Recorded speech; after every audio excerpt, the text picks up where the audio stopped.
Welcome to Fantasy Sports Today here on SportsGrid. It's championship week in the NFL. Your last chance to play the dual slate, 2 games on a Sunday. Kind of sad about this whole thing that football is coming to an end, but we do have monster matchups coming up this weekend. I'm Craig Mish, along with George Kurtz. We're here to break them all down for you, play a little daily fantasy as well, go over the latest of the National Football League. George, good afternoon. I know that the Northeast and the South are preparing for a big storm. At least you'll have something to watch if you are shuttered down on Sunday. I guess that's the upside to all this. Don't jinx it, okay? Don't jinx it. All I need is power to go out or something like that. We don't even get to watch the games anymore. But you're right. They're predicting there could be record ratings for this because, once again, it's something like 200 million people are going to be affected by this storm. It's going from Texas pretty much on up the map. So it's what it is. And there'll be a lot of eyeballs on these games. Yeah, definitely will be. And some strange scenarios playing themselves out when we last left you. You know, certainly we thought the Broncos could win. We did not think that they would win and lose their quarterback for the AFC Championship and even potentially for the Super Bowl. That's the big story going into this game. Jarrett Stidham, who hasn't thrown a football in a couple of years in a regular season game, I should add, will start for the Denver Broncos. And George, this is, obviously unprecedented here. We've seen quarterbacks get hurt before, and we've seen guys like Nick Foles come in and win Super Bowls. We've seen Doug Williams win a Super Bowl for Washington, Hostetler for the Giants. We go way back on this. But the scenario that this has happened is really bizarre because it looks like Denver may have just kept in Bo Nix a little too long in that game there. No one's talking about that. But if Stidham's going to have success, it's going to be with this guy, Sean Payton, coaching the team. I would ask you, George, do you think Denver stands a chance to advance to the Super Bowl? The odds makers are telling us it's bleak, but not impossible. All I can tell you is that Sunday night, as soon as this happened, right? As soon as the injury happened, I go right to the sports book. What are we at? 4.5. Automatically taking New England. All right. It went to 5.5 almost within an hour after that. Everybody and their mother's taking New England. It actually went back down to 4.5 as of yesterday. So I'm a little surprised by that, Greg. I am. I think Sean Payton's getting a lot of credit here, and I'm not saying it's not deserved. Right? He is one of the best head coaches, especially with quarterbacks. I get it. But come on. You're telling me a quarterback who hasn't played, I may even give you that he's one of the better backups in the NFL. Backup. That he all of a sudden in a championship game, he hasn't thrown a pass all season, is going to play well against New England, whose defense is, I'm not going to say it's Seattle's defense or Houston's defense or even Denver's defense, but it's a good defense. It's a good defense. And now he's going to play well? And he's going to put up points here? No, I can't see that. Let me put it this way, Greg. I took him 4.5, took him 5.5. I'm going to have them in a lot of parlays with teams, with NHL games that are playing tomorrow, maybe even some that are playing Monday. If the Broncos win Sunday, you may have seen the last of me after the show. All right, because it's not going to be good. My bottom line is I just don't see it, Craig. I don't see it. New England's okay. Whatever. What you think about New England, I just don't see that they're going to lose this game to Denver, to their backup quarterback. But they used to have Stidham, so a little revenge game there too. Yeah, look, the NFL is wacky. You really don't know.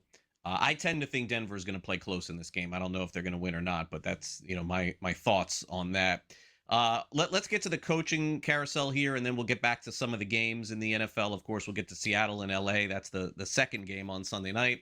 Got a couple of hirings in the National Football League, especially in the last 24 hours. Jesse Minter, he's the new head coach of the Baltimore Ravens. He comes over from the Chargers. So the Chargers are looking for a new defensive coordinator. Mike McDaniel of the Dolphins was told by Jim Harbaugh if he'd like to be the offensive coordinator there, then he's got the job. But McDaniel has since interviewed with the Buffalo Bills for their head coaching job, which is super peculiar. And it would only be super peculiar, George, if the other chip hadn't fallen, which is the fact that the Bills are interviewing Phillip Rivers for their head coaching job as well. I don't know what is going on in Buffalo here. And every guy they interview, I keep asking myself, regardless of what you think about Sean McDermott, are any of these candidates better than him?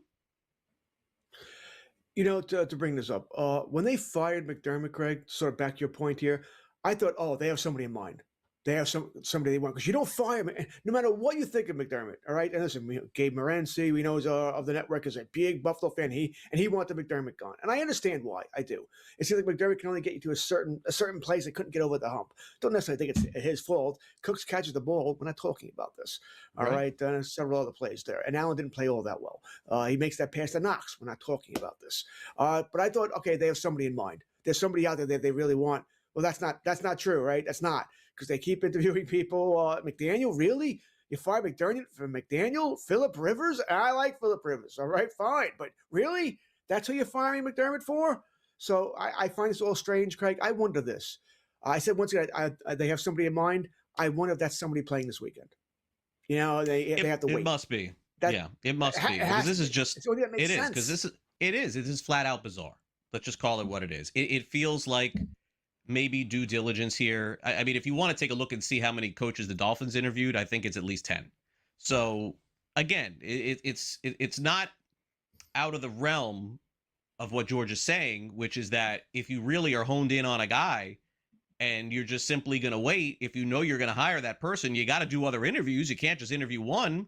So why wait until then and then make the hire? What you do is you interview everybody else beforehand, and then you make the hire. So maybe that's what this Rivers thing is all about, just getting some interviews done before you make your hire based on some of the teams that are in it this weekend. But I got to tell you, the Bills, they better get this right, because you don't, push back from what they did the other day, especially with the owner taking shots at one of his players. I mean, I've never heard anything like that before. And in terms of McDaniel, he'll do a good job, I think, George.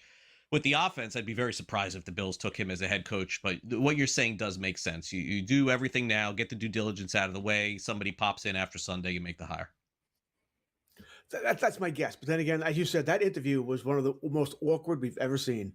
Most of these interviews, at the games, and 95% are worthless, right? They're all saying the cliches, but every now and then you get one that's, wow. And this was the wow one, right? This was definitely Bean. That was a wow one. And we haven't even talked about Baker Mayfield and his love for Kevin Stefanski, as he spoke up this week in a tweet war with a fan or some writer. So it's been an interesting week that we probably didn't think would be this much news going on. Yeah, well, I mean, look, it's the craziest coaching cycle in the NFL that we've ever seen. We've had the Ravens fire a coach.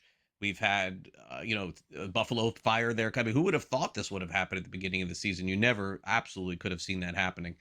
Beyond that, in the National Football League, we're sort of headed toward, again, the AFC and NFC championship games, George. And then, as you know, you and I will be doing a lot of baseball talk over the next few weeks. Football right now still driving the bus, at least for another week or two. But we finally got a lot of big baseball news I'm looking forward to after the Super Bowl. You and I chopping it up about baseball. Coming up right after the Super Bowl, as a matter of fact. Yeah, right. The Mets, I guess, somewhat placated their fans this week, right? You trade for Freddie Peralta, you sign Bo Bichette, you trade for Louis Robert. I mean, I guess they think they have at least made themselves the same team as last year, something like that. I know Met fans weren't happy about all these deals. Like, I know Met fans doesn't like the Peralta deal because you gave up Jet Williams and you give good prospects. But, you got to give up to get. I understand he's only on a 1-year deal. I get that, but let's face it. If Peralta likes New York and how Cohen wants him, Peralta's a Met at the end of the season, right? Not like they can't afford him. He's projected to get about a 5-year, $130 million contract. The Mets could easily do that. So I'm not really all that worried about that. And listen, Jet Williams, I think he's going to be a good player, Craig, but he's my size. He's 5'7". All right? There are only so many Dustin Pedroias and Jose Altuves of the world, that succeed at that size. So if I'm the Mets, to get Peralta, I'm okay with that. Once again, Sproat, yeah, he's probably going to be a 1, 2, 2, 3 in the rotation, but you got to give to get here. I think the Mets did a decent job here. One thing I will say, Stearns lied to all of us, though, by the way, when he said that they cared about defense, and that's why they get rid of Alonso. They might be the worst defensive team in the National League. That's a disaster. I don't know what that was about. Yeah, no idea what that comment was all about, because they've gone the opposite direction since then. We'll be back with a look at DraftKings Millionaire Maker after this. Don't go away.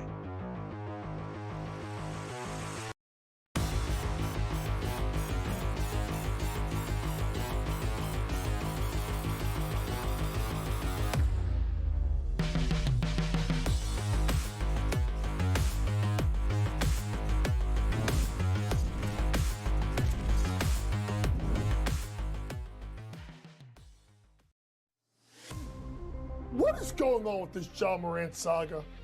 Right? Joe's on the block. Joe wants to be traded.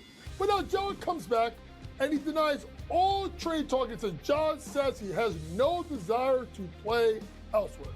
So he shut it down. He's still viewed as a franchise centerpiece when on the floor. Memphis, they're better with him.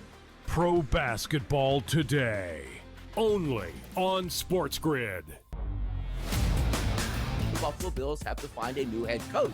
Take a look at the leaders right now. A 33% chance Brian Dable takes that job. You say, well, why? Wait a second here. He's head coach of the New York Giants. Did you know he came from the Buffalo Bills and basically resurrected Josh Allen on that MVP trajectory while he was with the Buffalo Bills? Clay Kubiak, Joe Brady, Davis Webb, all offensive guys, which I agree with. The Early Line, only on SportsGrid. Sure, you could say the punt block is a key play in the game. It was. It was. But the signature play of last night's game is the John Elway-esque diving sideways into the end zone. There's a picture of it right there. To effectively win the national championship. That dude's a baller. The Craig Carton Show, only on SportsGrid. Hold on a second, though. You believe that Mike McDaniel is not head coach caliber? No. There's a lot of evidence that says Cliff Kingsbury is not That's either. fine that you believe that. But here's the thing. There's more. Hold on a second. Hang on, go ahead. Mike McDaniel has a better resume than Cliff Kingsbury. He does on paper, but he's not a locker room guy.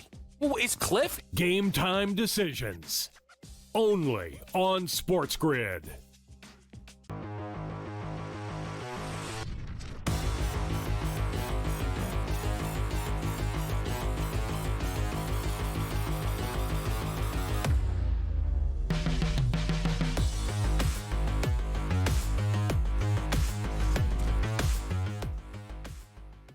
Welcome back to Fantasy Sports Today here on SportsGrid. I'm Craig Mish along with George Kurtz. We got you here for the next hour, getting you ready for the AFC and NFC championship games this weekend. Little known to those of you who are watching or listening to us that George and I and Sam, our producer, are all in the same playoff fantasy league, which is coming right down to the wire here in a couple of weeks. It's a one-and-done survivor league. You can only pick the players once. You can't pick them a second time. George is doing very well. I think with a legitimate chance to win this thing. I'm doing so-so. I'm still alive. Sam, on the other hand, How's Sam doing? There's 10 teams How's in Sam it. doing? And let's just say, let's just say there's not 11 teams. There's only 10. If there was 11, he'd be in good shape, but there's only 10. We won't go any further than that. So maybe what Sam needs to do is pivot over and play in the Millionaire Maker on DraftKings this weekend, because this is it. This is the last two-game slate in DFS until we get to September of 2026. So let's take a look at it and look at some of the pricing. We'll start off with wide receiver here. This is the popular pick each week, and the high-priced player is always Puka Nacua. He is at $9,000, followed by Jackson Smith-Njigba at $8,000. Then a drop-off to Devontae Adams of the Rams at $6,000, Diggs $5,800 on New England, Sutton $5,700, Franklin at $4,700. The big jump at price this week is this player, Kayshon Boutte, $4,500, up $500 from last week. Pat Bryant at $4,400, Marvin Mims $4,200, and Rashid Shaheed at $4,100, who led off the game with a kickoff return for a touchdown last week, George. Yeah, and that was pretty much the end of that game, right? As soon as he crossed the goal line, that game was over. Now, this is a weird weekend because... Yeah, I understand you only have 4 games or 2 games, so we're going to be looking, oh my God, who are we going to take? But do we really want anybody on Denver, right? Because Stidham's going there. And I think New England's going to try and play this close to the vest because I think they realize the only way we lose this game is if we're turning the ball over, something Drake May's been doing. So we got to protect ourselves here. If we just play regular, normal football here, we're not going to lose the football game. I think Seattle's almost in the same way here because I think they want to protect Sam Darnold. You know, and that's how they've been winning lately. They could have won that game last week against the Rams with Uriah at quarterback. All right, Darnold didn't have to do anything because of Shaheed opened up. The defense played so well here. But, are we just going to load up on the Rams? And Stafford hasn't played well. All right, he's had issues also here. I don't see how you're not putting Nakuda or Smith JSN on your line. There are only 3 receivers I want, period, at any price. Yeah, that's the problem here. I am probably going to take a shot at Shaheed because 4,100, I'm going to need to save money somewhere, Craig, and I'm going to hope he busts one. Yeah. It's really the only shot for a cheap guy there. Running back may be a little bit different. I want to ask you about this. So we got Kyron Williams at 6,500, and then Kenneth Walker gets a boost without Charbonnet at 6,200. Stevenson at 6, Harvey 5,900, Travion Henderson 5,500, Corum 5, McLaughlin 4,400. Is there a chance, George? And again, you'd have to identify this for me here. Is there a chance we see Seattle's backup running back getting some value? I mean, they've gone with 2 guys all season long. And are you telling me that this is just going to be a one-man show with Walker? Maybe it is. It's the NFC Championship. Walker might be my favorite player in any fantasy format this weekend. I think they are going to go pretty much one back. It's the championship. It's your last game if you lose, right? So he's going to get the ball 25 touches minimum, I would think, in this game. Assuming it's a normal script, they end up being down 21-0. That could change. He had a great game last week. As Craig said, no Zach Charbonnet. He's on the IR. They put him on today. He's tore his ACL, so he's done here. They've activated a couple of backs here, but I'm not interested in the backups. I think this is the Kenneth Walker show. So he's definitely in my lineup at 62. Like I said, no matter what I'm playing. And the Survivor Eliminator, yeah, I saved him. He's in the lineup. All right. Anything like that, he's in my lineup this week. I do expect him to be big. I expect Kyron Williams to be the same thing. All right. Once again, not sure you can afford both, but here's where you can go with the backup. Corum's played pretty well. Didn't play as much last week as we thought.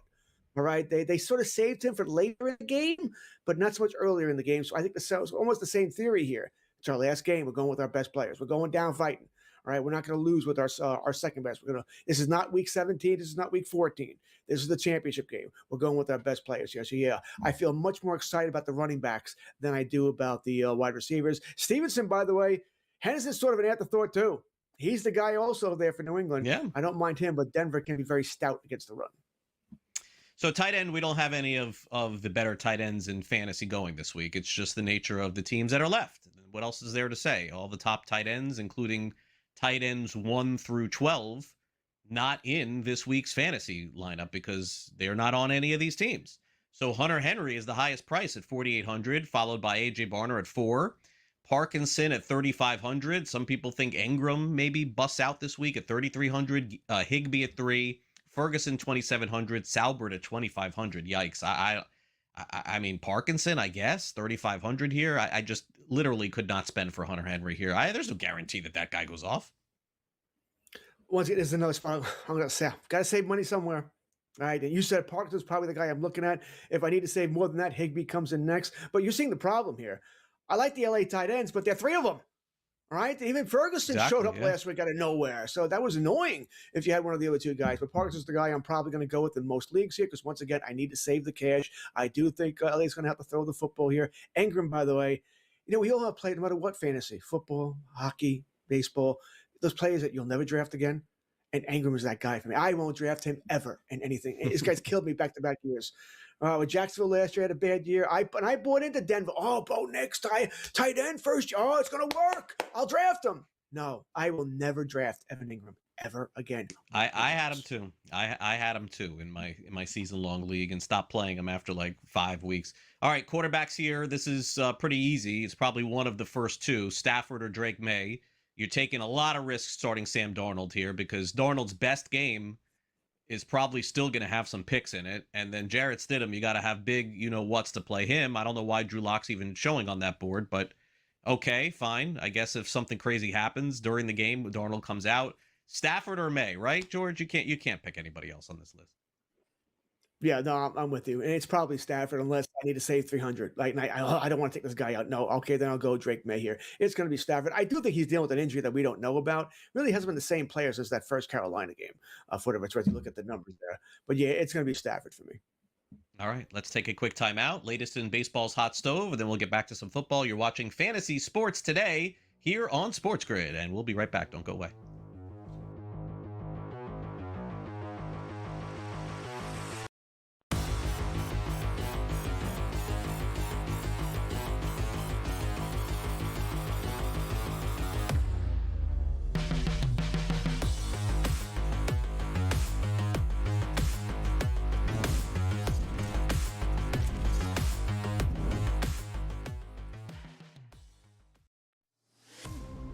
What is going on with this John Morant saga?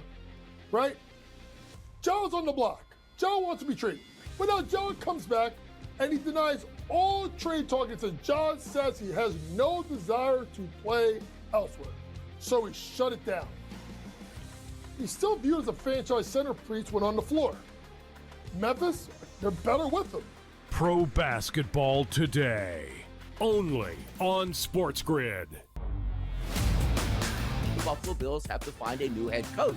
Take a look at the leaders right now. A 33% chance Brian Dable takes that job. You say, well, why? Wait a second here.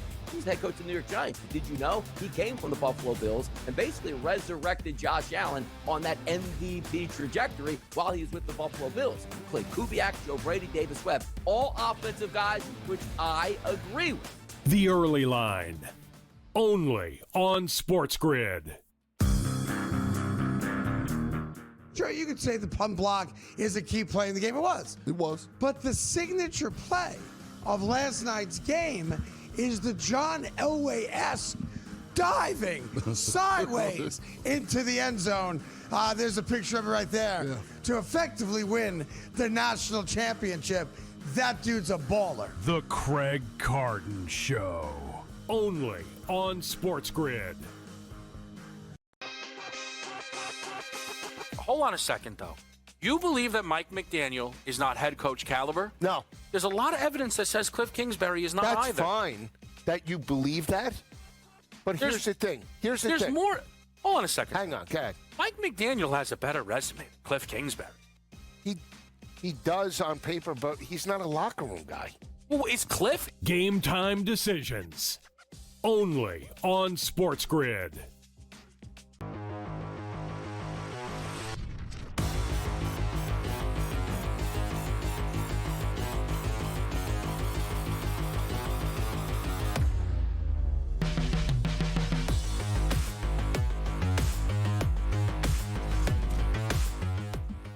And welcome back to Fantasy Sports Today here on SportsGrid. Our Fantasy Sports Today show continues with football discussion, but naturally immediately after the Super Bowl, as George and I have done through the years, is pivot over to fantasy baseball content as soon as the Super Bowl is over. So we'll give you a little taste of baseball today, and then naturally if baseball's your thing and it's not football and you're out of football, look, I understand people may not be interested in fantasy football at this point.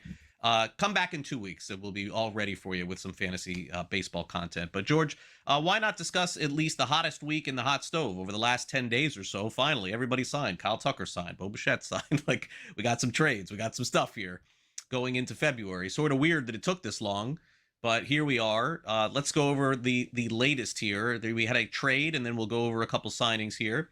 First trade of most recent history here, going back 24, 48 hours, Mackenzie Gore, who was a really good starter for Washington, especially great start at the beginning of last year, got traded to the Texas Rangers. The Rangers, George, extremely quiet this offseason, not doing a heck of a lot.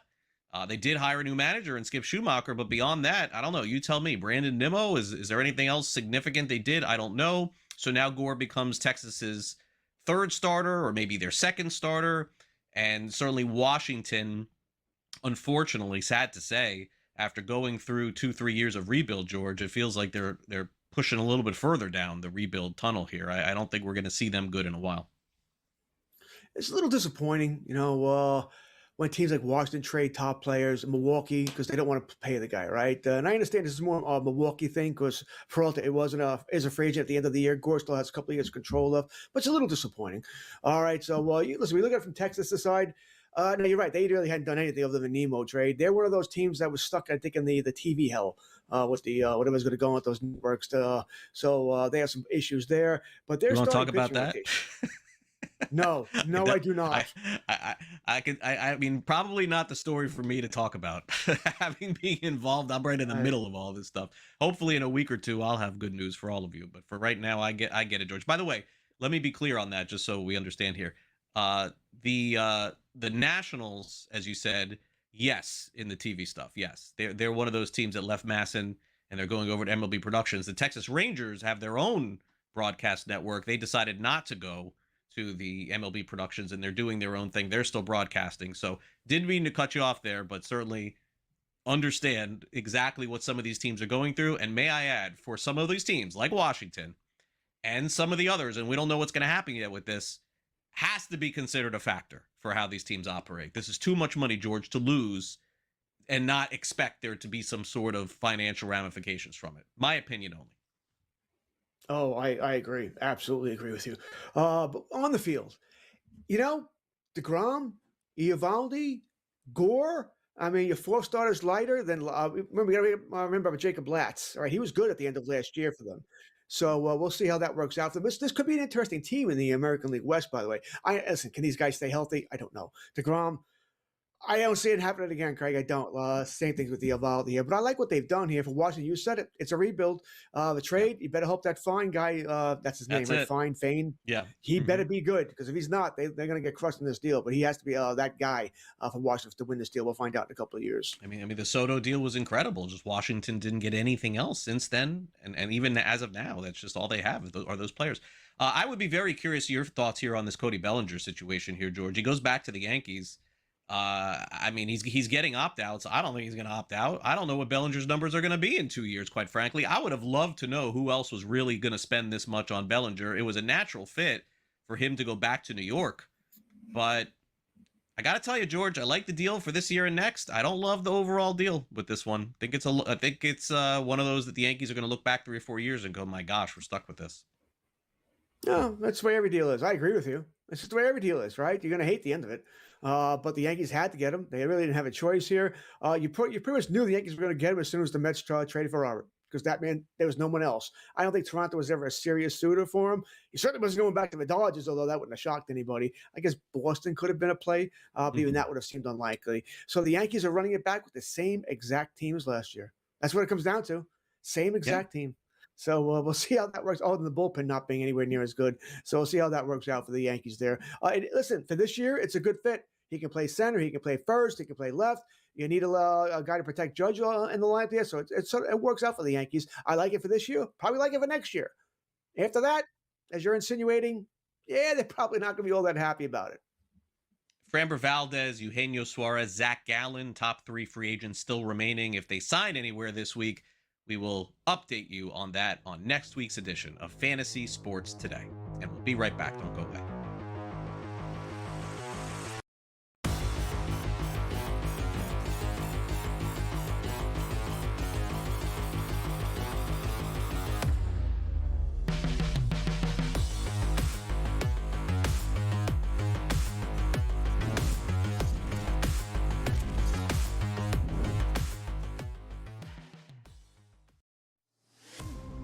What is going on with this John Morant saga, right? Joe's on the block. Joe wants to be traded. But now Joe comes back and he denies all trade targets, and John says he has no desire to play elsewhere. So he shut it down. He's still viewed as a franchise centerpiece when on the floor. Memphis, they're better with him. Pro Basketball Today, only on SportsGrid. Buffalo Bills have to find a new head coach. Take a look at the leaders right now. A 33% chance Brian Dable takes that job. You say, well, why? Wait a second here. He's head coach of the New York Giants. Did you know he came from the Buffalo Bills and basically resurrected Josh Allen on that MVP trajectory while he was with the Buffalo Bills? Clay Kubiak, Joe Brady, Davis Webb, all offensive guys, which I agree with. The Early Line, only on SportsGrid. Sure, you could say the punt block is a key play in the game. It was. It was. But the signature play of last night's game is the John Elway-esque diving sideways into the end zone. There's a picture of it right there. To effectively win the national championship. That dude's a baller. The Craig Carton Show, only on SportsGrid. Hold on a second, though. You believe that Mike McDaniel is not head coach caliber? No. There's a lot of evidence that says Cliff Kingsbury is not That's either. fine that you believe that. But here's the thing. There's more. Hold on a second. Hang on, go ahead. Mike McDaniel has a better resume than Cliff Kingsbury. He does on paper, but he's not a locker room guy. Well, is Cliff? Game time decisions, only on SportsGrid.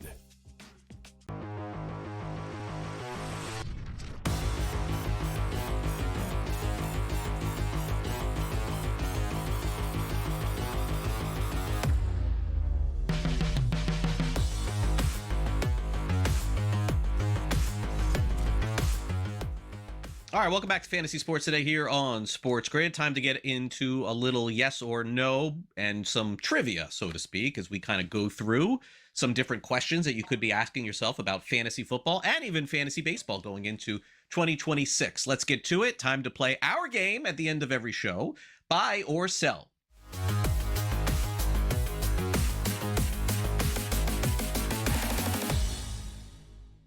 Well, if you check the FanDuel Sportsbook immediately after the Mets traded for Freddie Peralta, you will find that in the National League East, the New York Mets are plus 160 on the FanDuel Sportsbook to win the East. That's followed by the Philadelphia Phillies at plus 200, and the Atlanta Braves are right there as well. And then, of course, you have the Marlins and then the Nationals after that. The Mets are favored to win the NL East. Buy or sell? The Mets, George, will win the National League East this season. Buy or sell? Listen, overall, I like the moves the Mets have made this week. I'm not saying they're a better team than they were last year. All right. I don't like them letting Alonso go, Nemo go, Diaz. I mean, they lost a lot here. You're going to have a hard time convincing me that, okay, you have Polanco playing first base over Alonso. That's a loss. Semyon at Gold Glover at second base. He'll catch everything he gets to. Not much range there. Lindor took a big step down defensively last year. Bichette, no, I don't have any idea if he can play third base, by the way. Third base has really nothing to do with athleticism. It's a twitchy position, and his arm strength is questionable as well here. You got Soto, who's rated the worst defensive right fielder in baseball. Robert's a good center field. He'll be fine there. In left field, you should be okay with the youngster as well if you don't pick up anybody else. So defensively, this team's going to be a nightmare. Pitching, yeah, okay, I like Peralta. I like McClain. But Craig, can McClain go 150, 170, 180 innings? Don't know. We'll see. And they have good depth there. Peterson, Sanger, blah, blah, blah. Everything they go there. Are they going to win it? No. Wow, I'm going to sell this. It's not so much that I'm down on the Mets, but Philly's still a good team. All right. Atlanta, a good team. I think Atlanta is one pitcher short of being that team. All right. And maybe they have a team that gets Gallen or gets Framber Valdez. Even those guys aren't the same they used to be. Atlanta's named to be a number one. Can they be a 4 or 5? Yes. And I think I would like Atlanta a whole bunch here. So it's not a knock on the Mets. I think they're a playoff team. I just don't think they're going to win the division. So I'll sell. A good reminder that when they say that April baseball doesn't really mean anything, the Braves got off to the worst start they've ever gotten off to in the history of Braves baseball. And then were pretty good the rest of the season. He actually had an okay run differential and didn't even sniff the playoffs. I am with George. I think that the Braves are being supremely underrated here. Like, this is a team that easily could win the division. Would they make another signing like that? I don't know that they would. Philadelphia's perspective, are the Phillies as good as last year? They don't, Zach Wheeler, he's gone for now, I guess. Is he okay? Can he pitch? Ranger Suarez, not there. Adolis Garcia, that's the big ad for the Phillies. So I think it's going to be close, but I don't think it'll be the Mets. No, I think it'll be the Braves. That'll be my pick going into the season. I just think that so many things went wrong for them once again last year that it will be the Braves for me. All right. Meanwhile, John Lynch, the GM of the San Francisco 49ers, at a press conference this week said that Brandon Ayuk has played his last down for the 49ers. But his career is not over. In fact, he was a really good receiver a couple of years ago.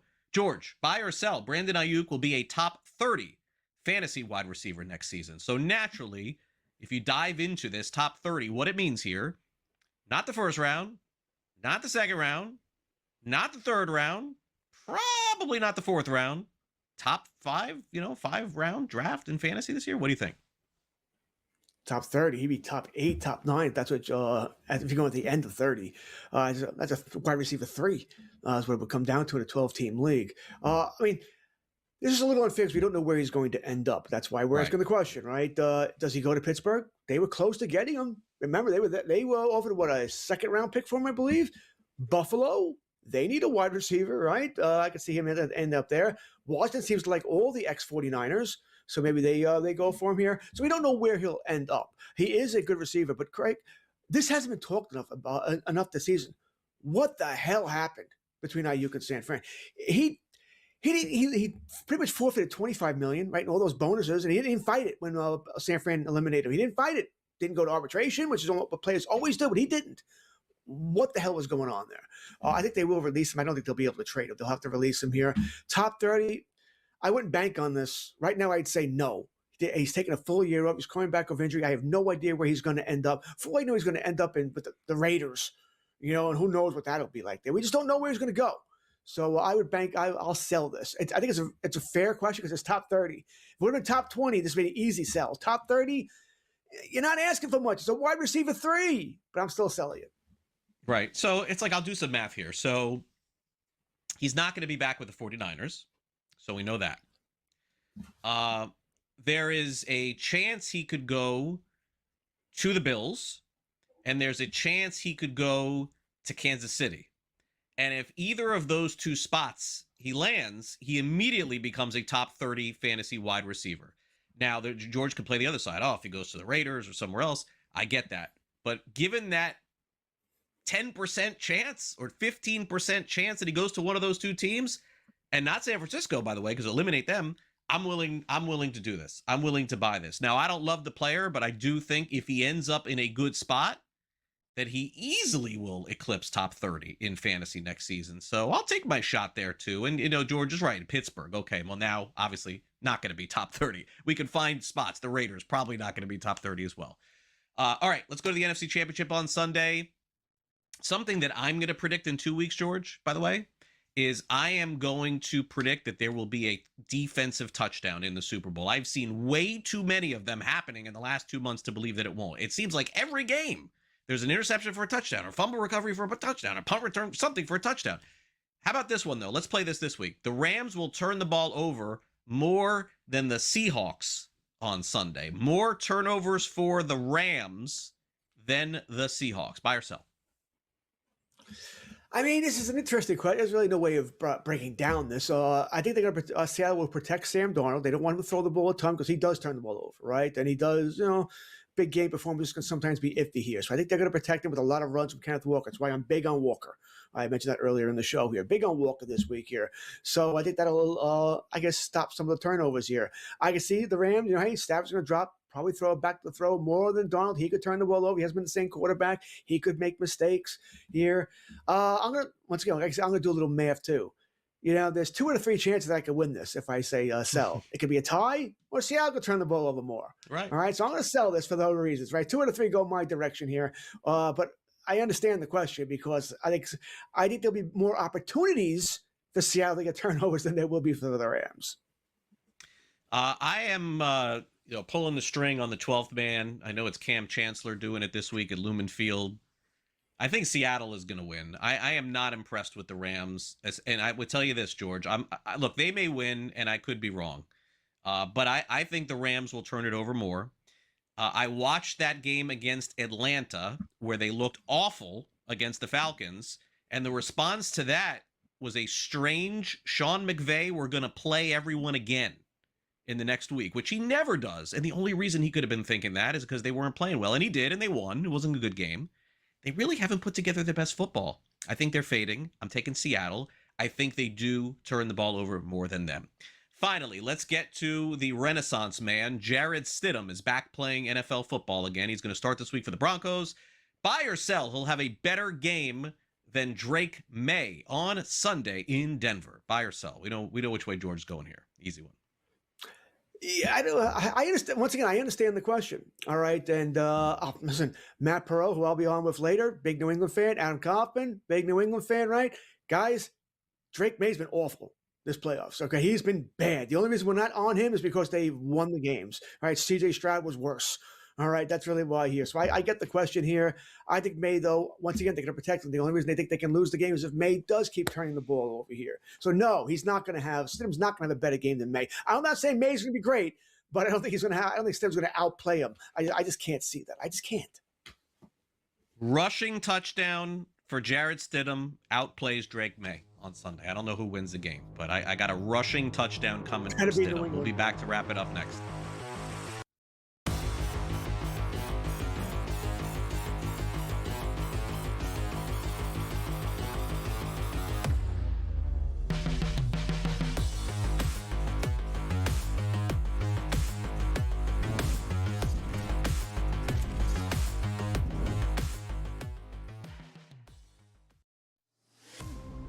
What is going on with this John Morant saga? Right? Joe's on the block. Joe wants to be traded. But now Joe comes back and he denies all trade targets, and John says he has no desire to play elsewhere. So he shut it down. He's still viewed as a franchise centerpiece when on the floor. Memphis, they're better with him. Pro Basketball Today, only on SportsGrid. The Buffalo Bills have to find a new head coach. Take a look at the leaders right now. A 33% chance Brian Dable takes that job. You say, well, why? Wait a second here. He's the head coach of the New York Giants. Did you know he came from the Buffalo Bills and basically resurrected Josh Allen on that MVP trajectory while he was with the Buffalo Bills? Clay Kubiak, Joe Brady, Davis Webb, all offensive guys, which I agree with. The Early Line, only on SportsGrid.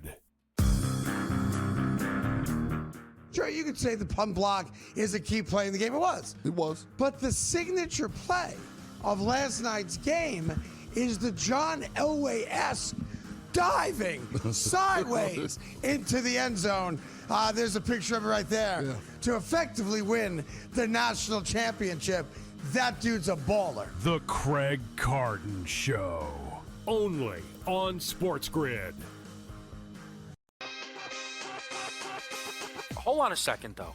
You believe that Mike McDaniel is not head coach caliber? No. There's a lot of evidence that says Cliff Kingsbury is not That's either. fine that you believe that. But here's the thing. Here's the There's thing. more. Hold on a second. Hang on, go ahead. Mike McDaniel has a better resume than Cliff Kingsbury.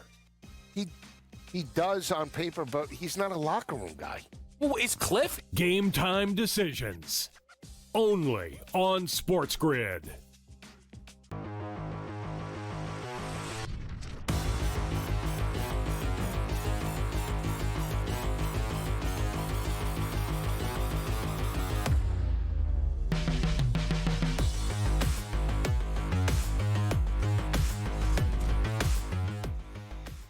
It really is kind of wild that we are at the end of the football season. I remember George and I sitting here in August and preparing for fantasy, and it's always bittersweet for me this time of the year because I know that for a content perspective, for some of the things that we do, no matter what you like, no matter what you love, you have to admit that football just drives the bus. So for shows like ours, having football around is fantastic. But I know also at the end of the football season, when this is coming, it means baseball season is coming for me, and it means spring training, and it means the Marlins for me, and that's really good for me too. So I'm happy about that. But George, I ain't gonna lie to you. I'm gonna be watching Sunday afternoon, and thinking, man, this is it, huh? Like these two games, this is my last excuse to not go do something on a Sunday, because my wife, she leaves me alone, man, on Sunday. She's like, oh, I know, I got it, It's like, so I'm good usually, but this is it. And Patriots Broncos 3:00. That's my first one. Okay, fine. That's what we'll do here. So I'll give you my analysis of the game, George, and then I'd love yours, obviously, as well. I'm going to take Denver in the points plus the 4.5. I think this is going to be a close game.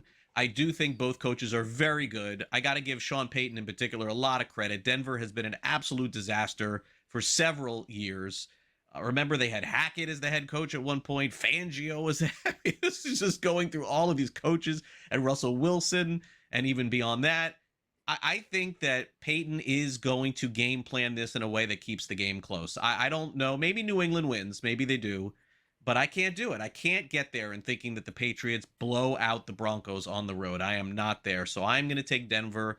I mentioned Stidham. I like him to score a rushing touchdown this week. I think the crowd will be very fired up for this game too. And a field goal maybe either way at the end of the game, because it feels like those are the games Denver, Georgia, has played all season long. I don't disagree with the. I don't. I just. I think this game's going to play out this way. I think it's going to be very close till maybe half, mid-third quarter, something like that. Very close game. Teams playing it, not wanting to make that mistake there. I just think as it goes along, Stidham's not going to be able to move the ball consistently. It's going to wear on the Denver defense. I think that's going to be the problem. I think New England pulls away here. I'm not kidding. I need New England to win the game. All right. If they cover the spread or not, I'll be okay with it. I'll have much more actions on parlays. All right, that's where I'll want the Patriots to win the game here. So that's what be by far the most important thing to me. You can't lose to a backup quarterback. And I said, I agree with everything you said. I think Sean Payton's done a miraculous job. Remember, they're paying $30 million to Russell Wilson this year. He ain't on the team. All right, so he's done a fantastic job there. And you're also 100% correct about football as far as the industry we're in. It does drive the bus. It's what you can't work here without knowing football, right? You have no choice here. And I'll say this, and as far as wives are concerned, the greatest thing about this job, as far as football Sundays, this doesn't matter what's going on. Oh, your sister's got a big party on Sunday? Oh, I'm sorry, I can't go. I have to work. So sorry. I got to watch football. Sorry. Yeah. I'd like to go. Can't do it. Same Sorry. thing. Yeah. My son was in fantasy this year for the very first time and made the playoffs and did well. And so that like compounded things a little bit. And unfortunately that's coming to an end. As a matter of fact, George, next weekend, not this weekend, but next weekend. Well, I mean, this is something I want to go to, so I shouldn't use this, but next Saturday and Sunday, my daughter is in a show in college. And so we are going to see that. My wife, the first thing she asked, is there any football on that day? I'm like, no, that's the week off in between the championship and the Super Bowl. So George and I sort of see this game the same way, and obviously in our households we definitely go through it the same way too. All right, so I feel more confident about this game than I do the first game because I can see the first one going either way, but I am not going to be the guy that's going to pick against the Seattle Seahawks after watching what I've seen the last few weeks. They are just dismantling teams, and I don't see them backing off that. I think the Rams also, another team, George, that deserves a lot of credit. What was funny is that you and I were on this show last week and asked the question, why is it that no team can stop Puka Nacua? Well, the Bears got the memo. They put two guys on him constantly, and he did nothing. And by the way, yes, it was a miracle touchdown from Caleb Williams that he threw in the back of the end zone to stay in the game. But notice, a really close game. I think we're headed toward that too. If Seattle can follow that blueprint, I think that they will beat the Rams. History says this, George. 2 games on a Sunday in the championship. One usually good, one usually bad. I think the Seahawks beat up on the Rams and head to the Super Bowl. Once again, I don't disagree. I'm on the Hawks as well. I don't think it's going to be a high-scoring affair either. I think it's going to be more of a normal football game, 24-21, 24-20, something like that. I don't think it's going to be, 39-33, the first meeting between these two. I don't see that. I think they'll both be wary of mistakes. I think Stafford's got an injury that we don't know about. Maybe once again, it could be the finger from a couple of weeks ago, but he hasn't been the same quarterback there, and they're going to protect Darnold. All right, so I think it's going to be a big run game for Kenneth Walker. That's where my props are going to be here. But I do like Seattle to win the game, like the way their defense is playing. They're playing at home. I just don't know, what am I hanging my hat on if I'm going for the Rams here? Can they get pressure on Darnold? If you can, he can make mistakes. All right, he can make mistakes. He'll turn that ball over. We know that. I think once again, he's going to be in very favorable situations, 2nd 5, 2nd 4s. I think they're going to keep him out of obvious passing situations here. So I kind of like that. And I'll tell you one thing about, you mentioned that you're going to your daughter's play in between. Well, it's my wife's birthday on Tuesday. It was my mother's birthday last Tuesday. It's my niece's birthday on the 2nd. It's Groundhog Day, I think. When do I take them all out for dinner? The week in between, Greg. The Sunday in between where there's no football. Yeah, I'd love to take you all out for dinner. We'll go out, get a nice steak, go Italian food, whatever. And I set it up. So no problem. Not missing football. You knew exactly. Next week. It used to be remember when we were growing up, when George and I were growing up, it used to be the Pro Bowl in between. And the Pro Bowl was actually like semi-watchable at different times. Actually, was the Pro Bowl after the Super Bowl? It may have been after the Super Bowl. It was always after, back when we were growing up. Right. It was somewhat watchable too at that time. Like not really watchable, but like you give it a D+. Now it's like F- watching that on TV. I didn't bother. Are they just to having be, I don't think so. Just to be clear, are you taking Denver here or are you taking New England? I don't know that we ever got the clarification on that. New England. New England. New England. Go. Okay, so you got. Probably that's right. Denver, You bet By New the England. way. Yes. Okay. So you right. took. So you have a New England, Seattle. You have New England, Seattle. Yes. I have Denver, Seattle in the Super Bowl. And by the way, look ahead lines almost 10 points. It probably will be 10 if Denver gets to the Super Bowl. And we haven't had a crazy blowout in the Super Bowl. I mean, maybe this is the one. Honestly, if we get to that point. I hope not.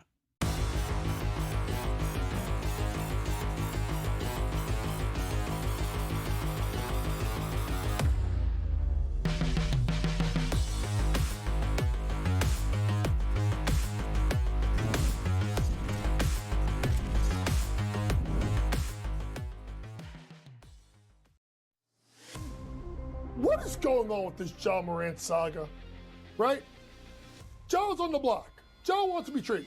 But now Joe comes back and he denies all trade targets, and John says he has no desire to play elsewhere. So he shut it down. He's still viewed as a franchise centerpiece when on the floor. Memphis, they're better with him. Pro basketball today, only on SportsGrid. The Buffalo Bills have to find a new head coach. Take a look at the leaders right now. A 33% chance Brian Dable takes that job. You say, well, why? Wait a second here. He's head coach of the New York Giants. Did you know he came from the Buffalo Bills and basically resurrected Josh Allen on that MVP trajectory while he was with the Buffalo Bills? Clay Kubiak, Joe Brady, Davis Webb, all offensive guys, which I agree with. The Early Line, only on SportsGrid. Sure, you could say the punt block is a key play in the game. It was. It was. But the signature play of last night's game is the John Elway-esque diving sideways into the end zone. There's a picture of it right there. To effectively win the national championship. That dude's a baller. The Craig Carton Show, only on SportsGrid. Hold on a second, though. You believe that Mike McDaniel is not head coach caliber? No. There's a lot of evidence that says Cliff Kingsbury is not That's either. fine that you believe that. But here's the thing. Here's the There's thing. more. Hold on a second. Hang on, go ahead. Mike McDaniel has a better resume than Cliff Kingsbury. He does on paper, but he's not a locker room guy. Well, is Cliff? Game time decisions, only on SportsGrid.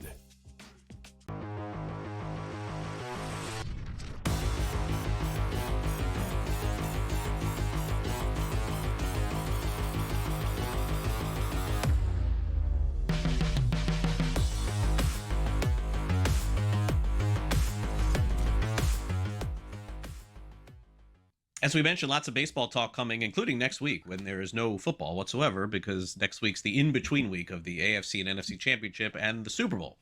It's just the way that it's set up. There was actually, I think, George, wasn't there one year where there was no in-between week, right? At least 1 year. Yeah. They did that. One I of don't the know if there Cowboys was Super two. Bowls was there was no. There was none. One of the Cowboys in the Right. 90s, there was none.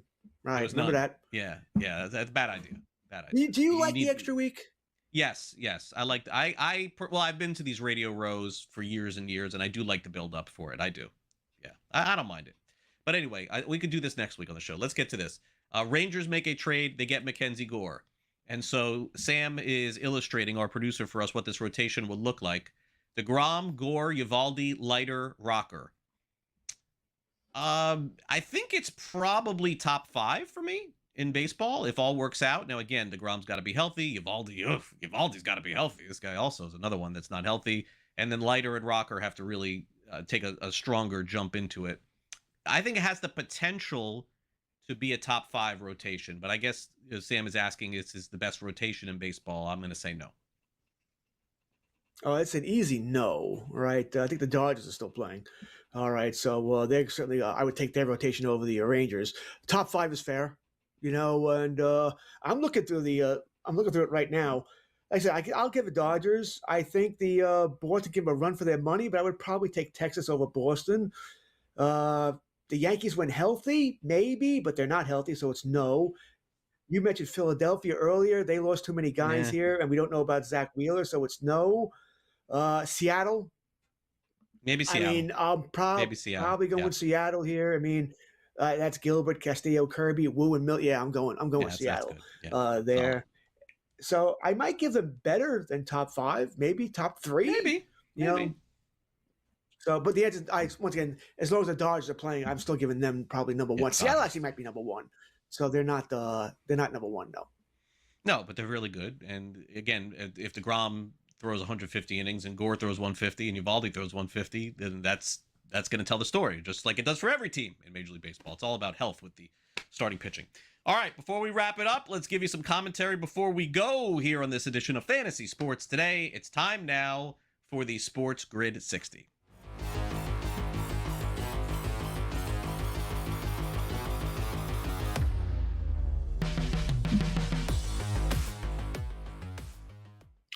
this is something I always find interesting. And we all do this, by the way, on both sides of it. Whether or not you believe Brandon Cooks caught the ball or not last week, that's not what I'm arguing about here. Listen, officials suck. They suck in the NFL, they suck in MLB, they suck in NHL. That is. But I always find it weird that so many Denver Bronco fans are, I guess, defending the decision. Why do you care? You won the game. Or even if you're not, they're not going to take it away from you. Oh, you're not defending it? You believe it was an incompletion or a catch? Well, then you lost the game. You won the game either way. So I don't like, even our own Matt Pro and Al, they're all over it. Defending it. I don't know why, because I guess they don't like Josh Allen. And like, why? The call was made. There's nothing we can do to change it. I said, it doesn't matter what you believe. Personally, I believe they got it right. I do. I think it was an interception. I don't think he had control through the ground of it. I think you might want to argue the defensive pass interferences. I thought they were kind of bogus, but I don't think the outcome changes in the game, by the way, because once again, in that game, Joey Bosa did the stupid late hit on the quarterback, which was legit. So either way, the Broncos are going to have the ball in good field position. Probably going to get a field goal anyway, just maybe not the chip shot they got. But like I said, I just don't understand why the team that won the game, the fans are going to be all over defending a call that happened in the game. You won. Be happy. Move on. Yeah, agreed.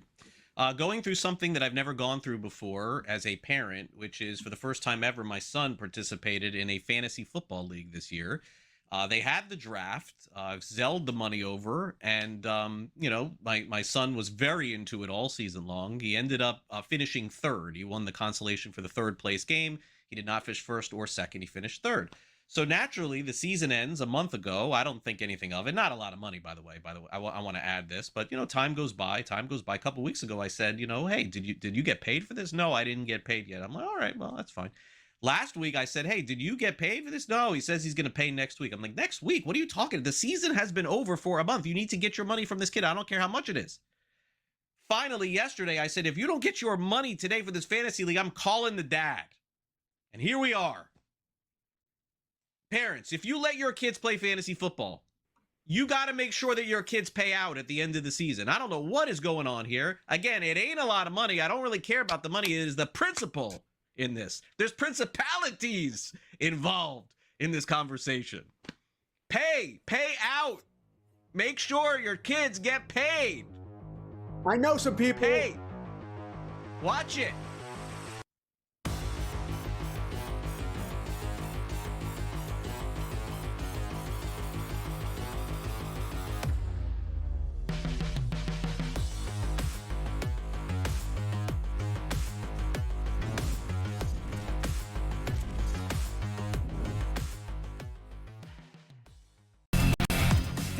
.7% chance of winning a PGA Tour major.